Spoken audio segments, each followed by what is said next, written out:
오늘날 살아가는 우리 이 시대를 속도 전쟁이라고 그렇게 말을 하게 됩니다. 이전에 조선시대에는 한 장의 가거를 보러 가려면 최소한 15일 내지 20일이 걸렸다고 합니다. 그런데 요즘은 어떻습니까? 서울 가는 것은 하루 생활권으로 되었습니다. 이전에는 멀리 있는 사람들에게 편지를 통하여서 소식을 듣고 전했는데 지금은 실시간으로 카톡으로 까똑하면은 미국에 있는 소식도 우리 안에 들어오기도 됩니다. 카톡이라든지 메신저를 통하여서 실시간으로 소식을 주고받고 있습니다. 이런 일들이 우리의 일상에 되다 보니 느린 것은 왠지 불안해하고 경쟁에서 떨어진 것으로 생각을 하게 되었습니다. 그래서 현대인들은 뭐든지 빨라야 하는 것이 옳고 그것이 정도인 줄 알고 만족해야 합니다. 과연 성도 여러분, 빠른 것이 정답이고 분명한 것일까요? 저는 오늘 이 시간에 오늘 본문 이 말씀을 통하여서 오늘 주보에 기록된 대로 느려도 든든하게 걸어가자. 느려도 든든하게 걸어가자. 이런 제목으로 말씀을 살펴보려고 합니다. 과연 인생을 살아가면서 모든 일이 빠른 것이 정답이고 해답일까? 오늘 본문은 예수님께서 제자들에게 하신 말씀입니다. 자신을 따르는 제자들에게 주님이 말씀하십니다. 빠르게 가는 것보다 더 중요한 것이 있다. 모든 사람들이 빠르게 간다고 그 빠름으로 인하여서 중간에 넘어지거나 또는 잘못된 길로 인하여서 탈락하는 것보다 천천히 간다 할지라도 안전하게 가는 것이 빠르게 가는 것보다 더 중요하다고 주님께서는 말씀하고 계신 것입니다. 지금 누가복음 15장, 16장은 예수님께서 바리새인과 서기관들에게 가르쳐 주시는 말씀입니다. 이 15장 16절 말씀을 살펴보게 되면 예수님께서 바리새인들과 서기관들에게 비유를 통해서 말씀을 많이 해 주셨습니다. 지금 우리가 이 17장에 들어오게 되면 예수님께서 제자들과 예루살렘으로 함께 들어가시면서 제자들에게 주님께서 이런 말씀을 하십니다. 힘들고 어려운데도 나를 따라와 줘서 고맙다. 이런 이야기를 합니다. 힘들고 어려운데도 나를 따라와 줘서 고맙다.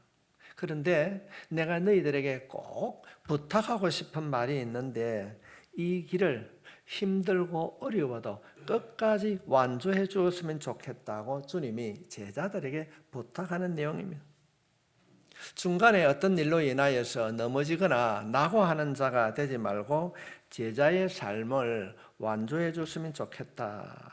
그런데 제자의 삶을 그 길을 걸어가기 위해서는 끝까지 완주하기 위해서는 조심해야 되는 일이 있다. 무엇을 조심해야 되는가? 3절부터 4절에 있는 말씀에 보면은 너희는 스스로 조심하라. 만일 내 형제가 죄를 범하거든 경고하고 회개하거든 용서하라. 만일 하루에 7번이라도 내게 죄를 짓고 7번 내게 돌아와 내가 회개하노라 하거든 너는 용서하라 하시더라. 너희들이 앞으로 살아갈 때에 너희들이 공동체의 리더가 될 것인데 누군가가 죄를 짓거든 권면하고 경고해 주라. 그들이 권고를 받아들이지 않고 잘못을 뉘우치면 받아들이지 않아도 하루에 7번 용서해 주라. 이 말씀은 우리가 너무나도 잘 아는 말씀입니다. 왜 7번인가? 우리 한국 사람은 세 번째 숫자를 참 좋아합니다. 그런데 유대인들은 이 7이라는 숫자가 성경에도 많이 등장을 하게 됩니다.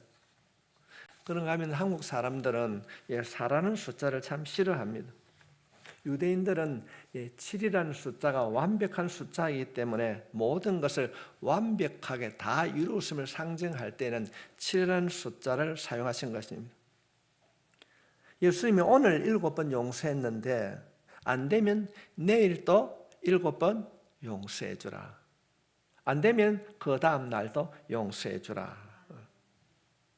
어떤 말씀일까요? 용서라고 하는 것은 어떤 기한이 있어서 그 기한 안에만 용서해 주는 것이 아니라 용서라고 하는 것은 언제든지 무제한 용서해 주라는 것입니다. 우리는 어쩌면 이상하게 생각할 수 있습니다. 그러나 여러분 한번 생각해 보십시오. 사람들은 모두가 다 약한 부분이 있습니다. 죄라고 하는 것은 악한 영에 미혹되면 그 사람의 가장 약한 부분을 통하여서 들어오게 됩니다. 돈 문제로 약한 사람은 물질 문제로 넘어집니다. 사람들은 모두가 약한 부분이 있는데 그 취약한 부분을 통하여서 죄가 들어옵니다. 그런데 그 약한 부분을 한 번으로 세우거나 고치기가 어렵습니다. 우리가 어떤 일을 이루고 난 이후에 잘못되었을 때 하나님 내가 잘못했습니다. 한 번으로 끝나는 것이 아니라 그것이 내 생각 속에 지워질 때까지 계속적으로 하나님 앞에 용서를 구해야 될 줄 믿습니다. 그래서 우리는 우리 자신의 약한 부분을 인정하고 건강하게 만들기 위해서는 많은 시간이 필요하고 정말로 때로는 뼈를 깎는 아픔이 우리 가운데 올 수도 있습니다. 남자들에게는 미혹할 영이 오게 되면, 어둠의 영이 오게 되면은 음란의 영이라든지 특별히 그 가운데에 가지 말아야 할 그런 길들이 우리에게 주어질 때 우리는 끊임없이 우리의 감정까지도 기도하게 되므로 성령님의 만져주심이 있을 때에 고침받고 변화될 줄 믿습니다. 하나님은 모든 사람이 하나님께 돌아오기를 원하십니다. 모든 사람이 구원받기를 원하십니다. 그런데 우리는 사람을 용서하지 못합니다. 그 사람의 과거를 생각하고 그러면 언제? 항상 과거를 생각하고 용서하지 않으므로 그가 하나님께 돌아오지 못할 수도 있다는 것입니다. 예수 믿는 우리가 바르게 믿지 못함으로 전도의 걸림돌이 될 수 있다는 말씀입니다. 우리의 감정으로 그 사람을 용서하지 못할 수 있습니다. 교회를 그렇게 힘들게 하고 그렇게 미워했는데 그렇게 욕을 했던 사람이 한두 번도 아닌데 어떻게 내가 용서할 수 있는가? 우리는 그렇게 할 수 있습니다. 내 마음속에 짐이 되어 있는 그 더럽고 추한 것을 지울 수 없습니다. 그러나 하나님의 마음을 가지면 그 어떤 것들도 용서해 질 줄 믿습니다. 용서할 수 있습니다. 그분이 하나님께 돌아올 것을 생각하고 용납하고 용서하라. 그런 말씀을 하시는 것입니다. 7번씩 매일 용서하는 것은 우리의 감정으로는 할 수가 없습니다. 하나님의 마음, 성령이 우리와 함께 할 때 용서하게 될 줄 믿습니다. 현대 사회는 개인화되면서 개인주의가 너무 편만해졌습니다. 물론 개인주의가 좋은 점도 있지만은 소중한 것을 잃어버린 일들이 너무 많이 있습니다. 참 안타까운 일입니다. 그 중에 하나가 현대인들이 용서를 하지 않는다는 겁니다. 나이 드신 분들 아마 경험하고 있을 것입니다. 이전에는 거련히 하고 용서하고 이해할 수 있는 그런 부분들도 현대인들은 용서하지 않습니다.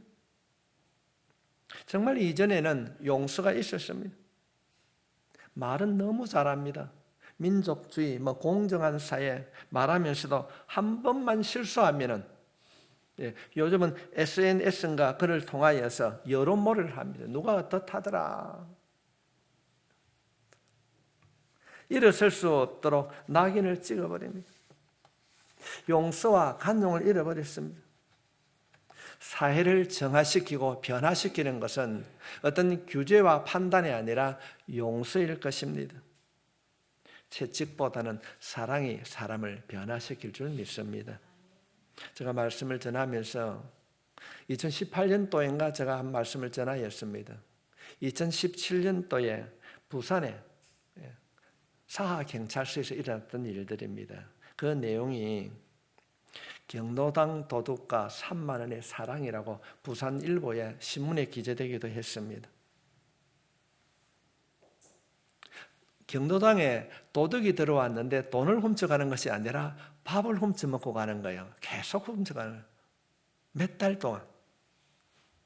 그래서 누가 이 밥을 도둑질해 가는가? 그 경로당에 있는 사람은 젊은 사람이 아니라 전부 다 나이 드신 분들입니다. 이상하다. 돈은 안 훔쳐가는데 왜 밥을 훔쳐가는가? 그래서 나중에 파출소에 연락하고 잡았습니다. 그런데 잡혀온 사람은 젊은이였어요. 장애를 가지고 있는 형과 단둘이 살다가 그 형이 죽고 난 이후에 자기도 전과가 있고 하기 때문에 취직이 잘 안 되는 겁니다. 그래서 그 사수의 박영도입니다. 부산 영도가 아니고 박영도란 그 경찰관이 그분의 은혜를 베풀어 줍니다. 그래 이제 그런 죄 짓지 마라. 내가 직장을 알아주겠다 그래가지고 부산시에서는 지할자립센터에 취직을 시켜줬습니다. 그러면서 이 박 형사가 돈을 3만 원을 줬어요. 그런데 석 달 후에 이 사람이 이 김경희라는 이 사람이 돈을 3만 원을 가지고 다시 찾아왔어요. 그래서 그 경로당에 있는 사람이 진정을 해주고 이는 법에서 잘못했기 때문에 안 된다. 그런데 해결할 수 있는 방법이 뭔가 신문에 나야 된다. 그래서 이분이 시장을 찾아갔어요. 이런 일들이 있었다. 그래가지고 이제 그분이 이제 무죄를 선고받고 직장을 얻게 되었다는 그런 내용입니다. 그래서 경로당의 도둑과 3만 원의 사랑이라는 이 제목으로 부산일보에 나왔던 그런 기사인 것입니다. 성도 여러분, 용서는 사람을 변화시킵니다. 예수님께서 꿈꾸는 세상은 잘못한 자를 찾아서 벌 주는 그런 세상이 아니라 서로 사랑을 나누는 것. 할 수 없는 그들을 향하여서 나를 내어줄 수 있는 그 사랑. 우리는 죄와 허물로 인하여서 죽을 수밖에 없는 죄인인데 하나님의 아들이신 그분께서 모든 것을 버리시고 죽어주심으로 우리가 예수 믿는 사람이 된 줄 믿습니다. 그러므로 우리가 세상을 살아갈 때에 남을 사랑하고 세워주는 것, 이것이 하나님이 꿈꾸는 세상인 줄 믿습니다. 성도 여러분, 이러한 세상을 경로당이 아니라 교회가 이루어가길 원합니다. 극동교회가 이런 일들에 쓰임받길 원합니다. 우리의 감정으로는 도저히 용서 안 됩니다. 아이고 저것도 인간이라고 그렇게 말할 수 있습니다. 그러나 우리의 심령 안에 예수의 마음을 품게 되면 그 예수의 마음, 그 성령님께서 우리를 변화시켜 주실 줄 믿습니다. 그래서 주님께서 따라오는 제자들에게 이런 얘기하게 됩니다. 나를 따라온다고 참 고생 많았지. 그래, 빨리 가는 것이 중요한 것이 아니라 천천히 가더라도 내가 가는 이 길을 걸어가는 것이 참 중요하다. 그런데 내가 가는 이 길을 너희들이 따라올 때에 조심해야 되는데 그 첫 번째가 용서하라는 겁니다. 사랑하는 성도 여러분, 정말 여러분 모두를 축복하고 사랑합니다. 제가 4월 첫 주라고 하는 것이 제 목회의 오늘이 마지막이 아닌가 그런 생각을 해봅니다. 지난 20여 년 동안 참 여러 가지 일들이 있었지만은 그래도 부족한 저를 목사로 섬겨주고 함께 예배에 참여한 여러분 모두를 주님의 이름으로 축복합니다. 남은 삶도 예수 제자답게 살아가려고 할 때에 오늘 주신 이 말씀처럼 서로 용서하며 살아갈 수 있기를 부탁합니다. 너희들이 인생을 살아가면서 서로 용서하며 살아가라. 그런데 이론적으로는 다 맞는 말인데 잘 안 됩니다. 보기만 봐도 짜증이 나는데 어떻게 해야 됩니까? 제자들이 그런 얘기하게 됩니다. 예수님, 말은 맞는데 그게 잘 안 돼요. 어떻게 해야 됩니까? 그럴 때 5절 말씀해 보면은 사도들이 주께 여짜오되 우리에게 믿음을 더하소서. 요즘 그렇게 하려고 하는데 잘 안 됩니다. 그래서 그렇게 살아갈 수 있도록 우리에게 믿음을 더하소서. 이 말은 우리도 예수님처럼 그렇게 살고 싶은데 그렇게 잘 되지 않습니다. 그렇게 살아갈 수 있도록 우리에게 믿음을 주십시오. 힘과 능력을 주십시오. 그렇게 요청합니다. 그럴 때 주님께서 다시 그들에게 말씀하십니다. 6절 말씀에 보면은 주께서 이르시되 너에게 겨자씨 하나할 만한 믿음이 있었더라면 이 뽕나무들어 뿌리가 뽑혀 바다에 신결하였을 것이요 그것이 너에게 순종하였으리라. 너희 인생을 살아가면서 서로 용서하고 이해하고 그렇게 살아라. 그러니까 말씀을 들으면은 그렇게 살 것이 다짐하는데 예수님은 그렇게 잘 살지 못합니다. 그러니까 우리에게 큰 믿음을 주십시오. 그런 이야기를 하게 됩니다. 그럴 때 주님께서 어떤 이야기 하십니까? 아니야. 큰 믿음이 아니라 겨자씨만한 작은 믿음이 있더라면은 이런 일들을 너희가 충분히 할 수 있다는 거죠.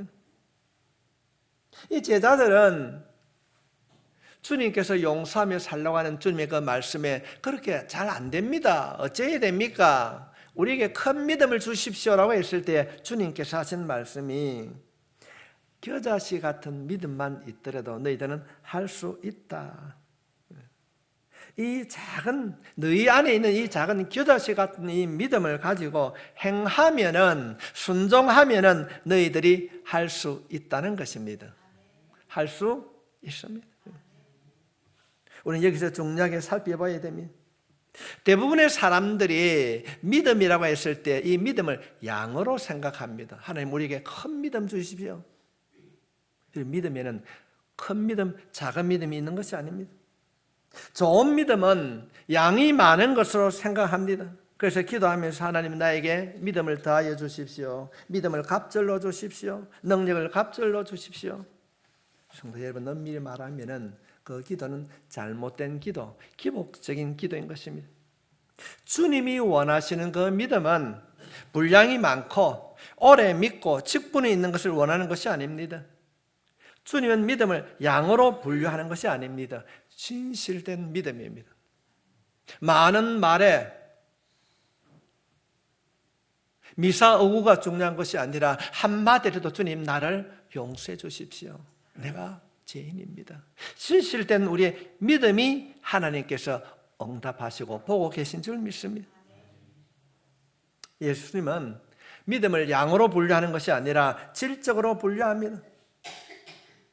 참된 믿음인가, 믿음이 참된 믿음인가가 중요하지 믿음의 분량이 중요하지 않습니다. 물론 중요할 수도 있지만 그것을 원하지 않습니다. 제자들은 그렇게 살아갈 수 있도록 믿음에 대하여 달라고 기도합니다. 이것은 믿음이 없는 것이 아니라 자신들의 믿음을 가지고 있습니다. 이 믿음에 넘어지는 더 작은 믿음이니까 큰 믿음으로 보충해 달라는 것인데 이때 주님이 말씀하십니다. 그럴 필요 없다. 믿음에 더 보충할 필요가 없다. 믿음은 양이 문제가 아니라 겨자씨만한 작은 믿음이라도 그 믿음이 참되면은 모든 것을 할 수 있느니라. 할 수 있느니라. 할 수 있다는 것입니다. 우리는 신앙생활을 하면서 대부분 이 믿음을 분량에 초점을 맞춥니다. 그러나 주님께서는 우리가 가지고 있는 겨자씨만한 믿음이라도 참된 믿음이라고 한다면 뽕나무도 뽑힐 수, 그러니까 능력과 기적을 행할 수 있다는 것입니다. 인간의 힘으로는 불가능합니다. 겨자씨 같은 작은 믿음이라도 참된 믿음이 있다면 불가능한 일이라도 기적을 일으킬 수 있다는 것입니다. 우리는 보편적으로 큰 일을 이루기 위해서는 믿음이 큰 것이 필요하다고 생각합니다. 많은 사람들이 목사에게 기도를 부탁합니다. 이렇게 성공하면 하나님이 기뻐하신 일을 하겠습니다. 목사님 이 일을 위해서 기도해 주십시오. 하고 나면 내가 하겠습니다. 그러나 성공하고 기도의 제목을 이루고 난 이후에 그들이 하나님의 기쁨이 되는 경우는 극히 적습니다. 누가 하나님의 일을 하게 되는가? 자신의 부족함을 깨닫고 하나님 앞에 내가 부족합니다. 주님 나를 도와주십시오. 하나님을 의지하는 자가 믿음의 분량이 중요한 것이 아니라 그 믿음이 진실할 때에 하나님의 도구로 쓰임받게 될 줄 믿습니다. 어떤 조건을 갖추어서 하나님의 일꾼이 되는 것이 아니라 겨자씨 말한 아주 작고 작은 믿음이라 할지라도 행하는 믿음, 믿음대로 순종하는 사람이 하나님의 역사를 이루어가게 될 줄 믿습니다. 이런 의미에서 옆에 있는 사람들에게 한번 권면합시다. 당신이 기적의 주인공입니다. 아멘. 우리는 할 수 있습니다. 할 수 있습니다. 양의 많고 적은 것이 아니라 정말로 상추씨 같은 아주 작은 믿음이라 할지라도 그 믿음 가지고 순종하게 되면, 행동하게 되면 놀라운 일들이 일어나게 될 줄 믿습니다. 지난 2000년도에 개봉된 영화입니다. 아름다운 세상을 위하여서, 아름다운 세상을 위해서. 트레버 캐슬이라는 사람이 쓴 소설책입니다. 아름다운 세상을 위하여. 여기 나오는 주인공 트레버는 12살 먹은 소년입니다. 어느 학교에서 선생님이 숙제를 내어주는 겁니다. 내가 아이디어를 내어서 세상을 바꿀 수 있는 일이 무엇인가 적어오라 그렇게 합니다. 이 12살 먹는 소년이 뭘 하겠습니까? 그가 숙제를 하려고 이런저런 고민을 하다가 그런 생각을 하게 됩니다. 세 사람에게 내가 선을 행하고 칭찬을 들었으면 세상이 바뀌어질 것이다. 여러 가지 내용이 있지만은, 그래, 세 사람에게 내가 선을 행하면은 그 사람으로 인하여서 세상이 바뀔 것이다. 좋은 세상이 될 것이다. 그래서 그가 부모로부터 받는 용돈을 아껴서 학교 가는 길거리에 있는 거린에게 그걸 합니다. 동량을 줍니다. 도와줍니다. 그러면서 그가 그런 얘기합니다. 아저씨도 누구에게 도와줄 수 있는 마음을 가지고 살아가십시오. 그렇게 해서 거린에게 도와주는 일들로 시작을 하게 됩니다. 그런데 얼마 후에 이 자신에게 도움을 받았던 이 거린이 욕심을 내어서 교도소로 가게 됩니다. 그런가 하면은 한 분은 노인에게 도와줬는데 이 노인도 얼마 지나지 않아 죽게 되었습니다. 이 일을 보고 옆에 있는 친구들 많은 사람들이 비웃었습니다. 너 혼자 해먹어. 그렇게 해서 세상이 변화되는 것이 아니야. 그런 말을 하게 됩니다. 알고 보니까 이 교도소에 가기 전에 이 노인도 죽기 전에 뭔가 자신이 도움을 받았던 것처럼 누군가에게 선을 베풀고 그 칭찬했다는 것입니다. 그리고 그 선행, 그것을 받았던 사람이 또 다른 사람에게 그렇게 선을 행하게 되었습니다. 진작 이 소년 트레버는 알지 못하였지만은 그 작은 선행을 통하여서 그 마을이 이 칭찬해주고 선행을 한 릴레이가 이어졌습니다. 그래서 그 작은 마을에 이 선행이 또 다른 말로 하게 될 때에 그것이 지상에 공개되어서 나중에는 이 트레버가 백악관의 대통령의 초청을 받게 되어서 이 선행 운동이 그 마을을 변화시켰다고 하는 것이 이 소설의 내용입니다. 성도 여러분, 예수 믿고 천국 갑시다. 이 트레버처럼 우리들이 그 사람이 어떤 감정을 가지고 어떻게 행할지는 그는 주님 손에 맡기고 때를 얻든지 못 얻든지 예수 믿고 천국 갑시다. 전할 수 있길 바랍니다. 이 소설이 전하는 것이 무엇이겠습니까? 할 수 있는 일을 실천함으로 변화를 가져왔다는 것입니다. 성도 여러분, 큰 믿음이 있어야 큰 일을 하는 것이 아닙니다. 하나님이 쓰시는 사람은 어떤 사람인가? 겨자씨 같은 작은 믿음이라도 순종하는 사람을 하나님의 도구로 사용해 주실 줄 믿습니다. 특별한 지식보다 모자람이 있다 할지라도 부족해도 순종하는 사람을 들어서 하나님께서는 일하게 하실 것입니다. 저 사람이 아이고 교회 가서 무슨 일을 할 수 있겠나? 저리 가고 무슨 찬양대로. 그러나 하나님께서는 이런 자들을 통하여서 영광 받으실 줄 믿습니다. 우리 고람되어 찬양단 정말 축복합니다. 지금 부족하다고 주눅 들지 마십시오. 하나님께서는 이런 자를 들어서 다듬어 주시고 하나님의 도구로 사용하게 되실 줄 믿습니다. 제자들이 주님 그렇게 용서하며 그렇게 살아갈 수 있도록 큰 능력을 달라고 기도합니다. 그래야 할 수 있겠습니다. 그럴 때 예수님께서 아니야, 믿음이라고 하는 것은 양이 아니야. 너희 안에 있는 겨자씨 같은 작은 믿음이라도 바른 믿음이라면 능력이 나타날 것이라는 것입니다. 혹시 여러분 가운데 혹시 나에게도 그런 믿음이 있는가? 없는가? 의심하고 또 의심하는 분 계십니까? 여러분 안에는 믿음이 있습니다. 정말 있습니다. 믿음이 있기 때문에 여러분 오늘 이 자리에 예배를 드리러 나오지 않았습니까? 믿음이 있습니다. 믿음이 없으면 교회 나오지 않습니다. 그러나 너무 작아서 보이지 않습니까? 비록 작아서 보이지 않는다 할지라도 그 믿음이 바른 믿음, 정직한 믿음이라면 하나님께서 그 믿음 위에 기도를 통해서 내 입으로 선포되어질 때 놀라운 일들이 일어나게 될 줄 믿습니다. 여러분 모두는 기적의 주인공입니다. 목사나 직분자의 기도를 들으시고 기적을 베푸는 것이 아니라 진실한 성도의 믿음의 기도를 통하여서 기적을 베풀어 주신 줄 믿습니다. 오늘 예배를 드린 여러분이 기적의 주인공이 되십시오. 인생을 살아가면서 불가능한 일이 우리에게 주어진다 할지라도 작은 믿음, 정말로 겨자씨 같은 그 작은 믿음이 있다 할지라도 그 믿음으로 예수 이름으로 선포할 때에 놀라운 일들이 일어나게 될 줄 믿습니다. 믿음으로 기적을 체험하는 여러분이 되시길 주님의 이름으로 축원합니다.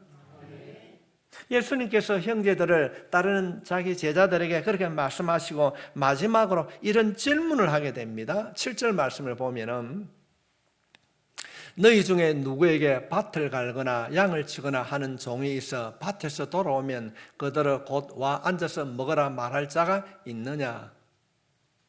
이 말은 너희들이 밭에 나가서 일을 하고 돌아왔는데 너에게 밭을 차려주고 그래 고생했다 그냥 말해줄 주인이 있느냐 하는 것입니다.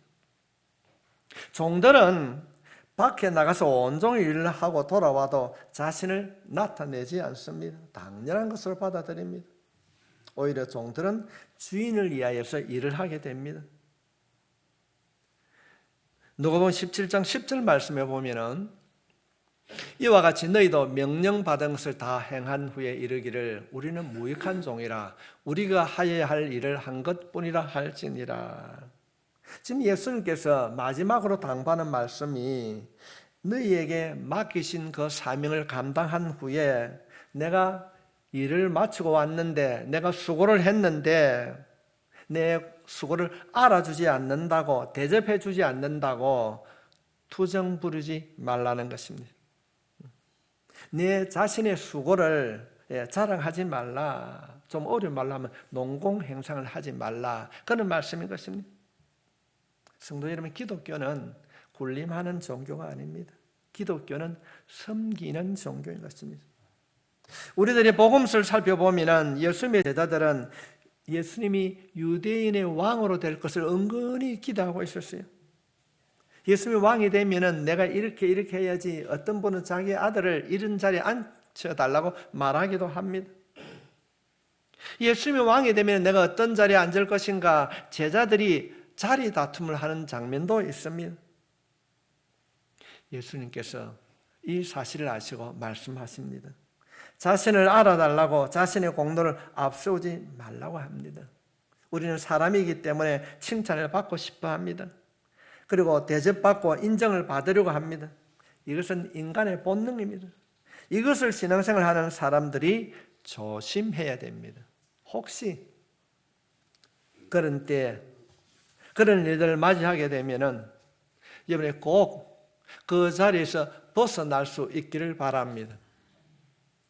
우리가 조선 중기에 강해군이라는 왕이 쫓겨나고 인조가 왕이 된 사건이 있습니다.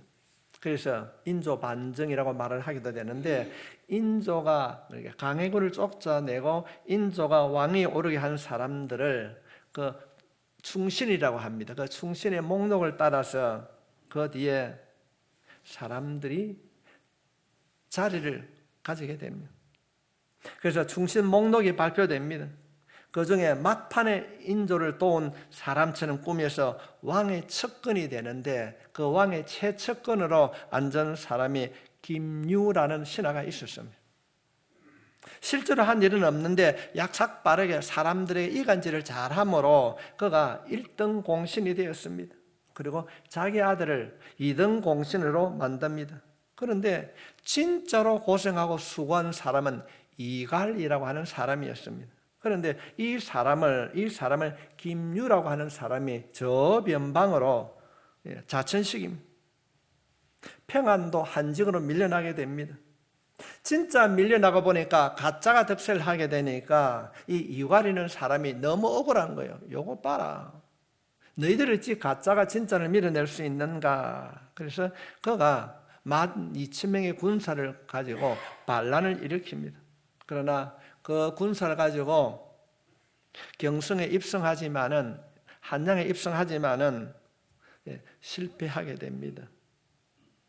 그럴 때에 이 이갈이 난을 일으켜서 실패하게 되자, 이갈이 죽게 되자 이갈을 따르던 장수들이 우리 여기서는 조선에서는 살 수가 없겠구나. 그래서 그들이 여진족으로 넘어가게 됩니다. 여진족으로 넘어가게 됩니다. 그래서 이들이 조선에 있었기 때문에 너무 잘 아는 거예요. 그래 여진족으로 넘어가가지고 여진족에게 이런 이야기를 하게 됩니다. 조선은 이런 나라니까 쳐들어가야 된다. 그래서 조선을 침공하게 됩니다. 이것이 우리가 알고 있는 정묘호란이라는 난이 일어나게 된 사건입니다. 한 나라가 망하게 되는데 그 망하는 것이 외부의 침입으로 일어나는 것이 아니라 자신들의 얼을 드러내는 것으로부터 붕괴가 시작되는 것입니다. 며칠 후면은 우리가 선거를 하게 됩니다. 한번 보십시오. 김정일이 쳐내려오는 것도 아닙니다. 중국의 시진핑이 오는 것도 아닙니다. 일본에서 오는 것도 아닙니다. 오늘날 우리 국내의 사정을 보십시오. 정말로 과연 그들이 나라와 민족을 위해서 지도자로 세움을 받을 수 있는가? 어디서 무너지겠습니까? 우리는 이 정묘호란이라고 하는 것을 타산지식으로 삼아서 우리가 무엇을 해야 되는가를 깨달아야 될 줄 믿습니다. 자신의 얼을 드러내는 이런 교만이 교회 안에 드러나게 되면 교회가 희망을 가질 수 없습니다. 그제의 희망은 극동교회인 줄 믿습니다. 극동교회의 희망은 기도하는 사람인 줄 믿습니다. 오늘 이 말씀을 통하여서 혹시나 교만이 있으면 이 말씀을 통하여서 정리하고 버리고 고침받을 수 있기를 주님의 이름으로 축원합니다. 여러분, 왜 싸웁니까? 왜 부부싸움을 합니까? 당신은 나한테 그럴 수 있어?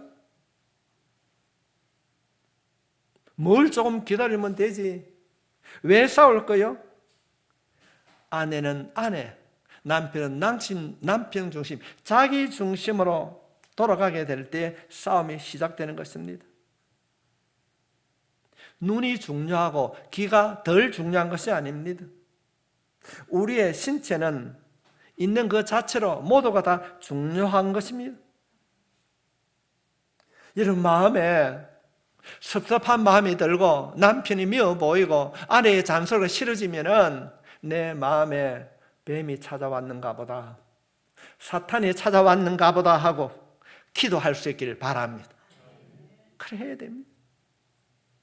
나를 드러내고 싶어지면은 그 사탄의 속삭임입니다. 너희들이 제자로서 나를 배반하지 않고 그 길을 걸어가기를 원한다고 한다면 용서하고 남을 판단하고 평가하는 이 마음을 조심해야 된다고 말씀하고 있습니다. 사랑하는 성도 여러분, 용서하고 행하는 믿음을 가지고 오직 믿음으로 살아갈 수 있기를 바랍니다. 사람이 살아가려면요 돈이 있어야 됩니다. 미천이 있어야 합니다.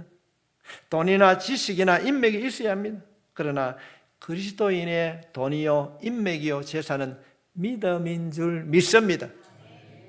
믿음은 로마서 10장 17절 말씀에 믿음은 들음으로, 그래서 우리가 말씀을 듣는 거예요. 말씀을 들을 때에 생명의 말씀인 그 말씀이 우리를 변화시켜 주실 줄 믿습니다. 우리가 어떻게 세상을 살아갈 수 있습니까? 믿음이라는 자산을 가지고 살아가야 될 줄 믿습니다. 우리가 부르는 357장 찬송가 가사 가운데 믿음이 이기네, 믿음이 이기네, 주 예수를 믿는 믿음이 이기게 해주실 줄 믿습니다. 오늘 예배에 참석한 여러분의 믿음이 큰 믿음으로 새로워질 수 있길 바랍니다. 오늘이 4월 첫 주일입니다. 요즘은 그런 말을 잘 안 하는데 제가 어릴 때만 하더라도 첫 주일은 이삭 주일이라고 그랬습니다. 이삭 예배를 드린다, 그렇게 말을 했습니다. 가능하면 극동교회 성도 여러분, 자, 우리 도지사님 칭찬 한번 하고 싶은 게 뭔가 하면요, 목사님은 얼마나 설교하겠습니까? 주일날 해봐야 52분밖에 안 남았는데 할 말 다 해야 안 되겠습니까? 다른 때는 빠진다 할지라도 시작되는 첫 주 이 월상 예배는 어떠한 일이 있더라도 생명 걸고 지킬 수 있길 바랍니다. 그럴 때에 그 믿음을 통하여서 성령님께서 역사해 주실 줄 믿습니다. 이 월상 예배 첫 예배지 않습니까? 그래서 우리가 새벽기도 첫 주가 중요한 것이고, 그래서 우리 헌금을 드릴 때도 첫 헌금이 그래서 중요한 것입니다. 사랑하는 성도 여러분, 믿음으로 행동하십시오. 믿음으로 기도하십시오. 그 믿음으로 생각하십시오. 안 될 것 같지만은 겨자씨 같은 믿음으로 주의 이름을 부를 때에 우리의 작은 신음에도 응답해 주신 그 하나님께서 여러분의 그 기도 들으시고 응답해 주실 줄 믿습니다. 하나님, 내 마음이 아파요. 때로는 내 무릎이 아파요. 때로는 어떤 것이 아프다고 할 때에 하나님 앞에 솔직하게 진실되게, 하나님 내가 아픕니다. 내가 모자랍니다. 부족합니다. 우리가 그렇게 고백할 때에 중도에 탈락하고 넘어지는 믿음이 아니라 비록 느리게 간다 할지라도 더디 간다 할지라도 정확하게 바르게 가게 될 줄 믿습니다. 오늘 이 말씀을 통하여서 우리의 삶이 다시 한번 새롭게 든든하게 주님과 손잡고 가는 그런 삶이 될 수 있기를 예수님의 이름으로 축복합니다.